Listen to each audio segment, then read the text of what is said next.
Ijay apayaw panggep dagiti masaknan a pumigsapay iti aktibidad iti mountaineering kadagiti bantay iti probinsya.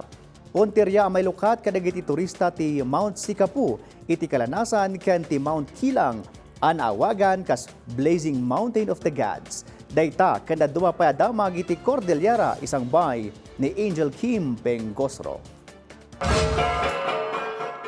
Iti apayaw, may sa ti Mount Sikapo ti munisipyo ti Kalanasan kadagiti kangatuan a bantay iti probinsya, aday-daywen dagiti hikers.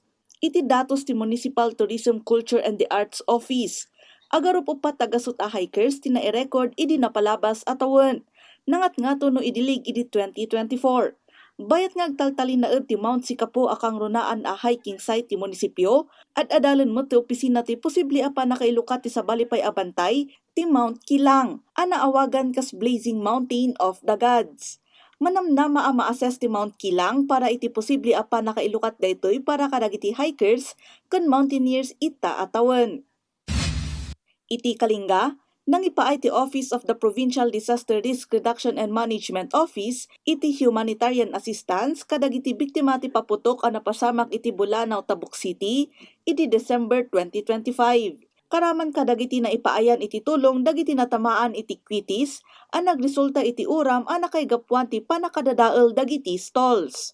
Kasungbat, nang ipaay dagiti masuknan nga ahensya kadagiti food ken non-food items tapno matulungan dagiti naapektaran a pamilya amang taming iti kasapulanda.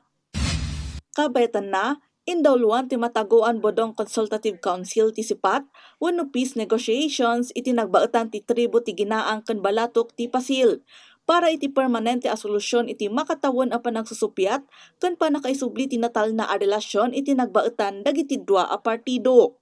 Ti Sipat ket mangpasaya at ti panangrugi ti saritaan iti nagbaetan dagiti agsusupadi at tribo tapno maisubli dagiti original a bugis wenno territorial boundaries nga daan panggep amang institusyonal kadagiti bugis babaen iti maysa nga ordinansa a maipasa iti Sangguniang Bayan ti Pasil.